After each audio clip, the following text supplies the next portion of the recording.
The second thing we have to absolutely address, and it will take so long before you get anywhere with it, is lying.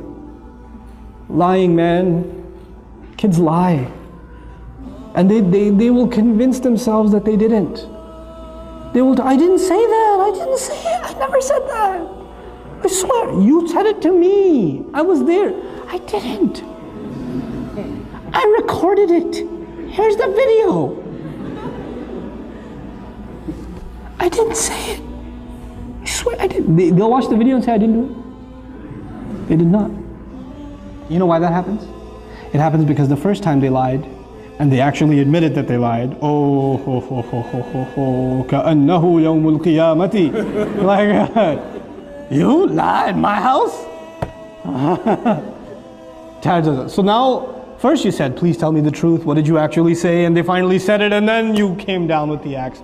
So the next time, like, I will take all of this. But once I admit that I lied, I know what comes next. You know, I am not doing that again. I am not admitting to this crime again. Because pleading guilty in this house does not work out for you. You got to stop that first. You cannot punish. You cannot punish extra for something that happened that's already made you angry. So the mother is angry because the child lied. Or because the child did something bad. Then she's angry because he lied about it. Then she's angry because she's tell me the truth, I'm giving you one last chance. One last chance. I'm going to ask you one last time. Even though she's going to ask 6 more times. But she says one last time. Tell me, and this is the only time I'm going to ask. I'm not going to ask again. Did you do it? No. Okay, I'm going to ask one last time. Before I tell your father, one more time. I didn't do it, I didn't do it, I didn't. And he'll go to bed, he'll cry, he'll wake up, I didn't do it, I didn't do it. He'll stick to it. And you're like, how do I deal with this? And you say, I know you did it. I know you did it. You make him even more angry. And you get angry, and he gets more defensive. And you get angry, and he gets more defensive. And at the end of the day, you start pulling out your hair. The husband comes home, I don't know what to do with this one. He lied. And you're like, you lied? No, no, it starts over again. How do we have to deal with this? We have to take those situations, and sometimes you just believe them, even though you know they're lying. I believe you because I trust you. You wouldn't lie to me. You promised last time you wouldn't lie, so I trust you. And the other kid's like, but I trust him. You're fine. You're not in trouble. And let him get away with a lie 3 or 4 times. Guess what's going to happen? Children are not inherently evil. Children are inherently good. Their nature is goodness. So when they do something bad and you don't punish them for it, then they have an opportunity to ask their conscience. If you punish them for it, their conscience was not bothered because they already got punished for it. When they get punished for it, they don't feel bad because they did something bad and they paid for it. It's done. There's no conscience. But if you don't punish them once in a while, I said pick your battles. You don't have to get them for every time. Pick your battles and say, okay, I trust you. You didn't do it.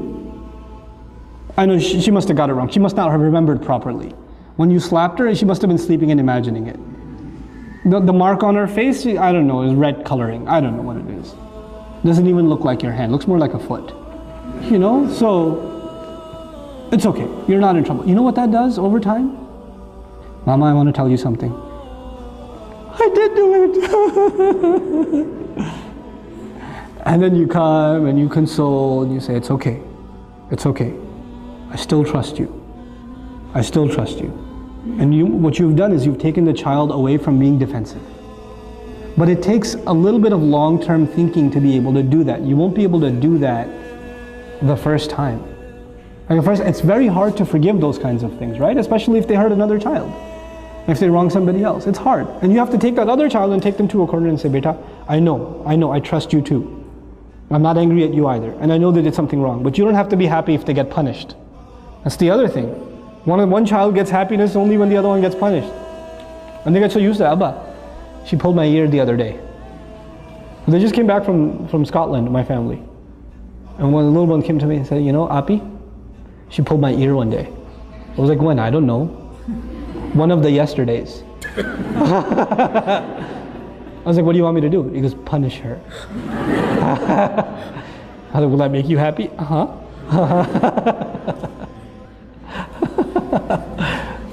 Sometimes kids do that. They get a kick out of the other one getting punished. They do. You don't want to create that either. With the little kids, with the 2-year-old, it's okay. You want to entertain them. So you bring the older one and you slap your own arm a couple of times and you tell her to say, ow. You know, and she says, ow, ow, it hurts. And then, you happy now, Walid? Yeah. That's cool. But with older kids, when they get happy when the other one gets punished, that's a problem. That's a punishable offense. That itself is a punishable offense. Why are you happy? What do you get out of that? You know? That's something we have to address with our children. So there are 2 things so far. Tantrums, lying. Lying. And lying, it's a long-term process. You don't get lying out of somebody's system right away. Especially because they don't even see it as lying anymore. They just see it as saving themselves. And kids, when they lie a lot, you know what happens? They actually start believing it themselves.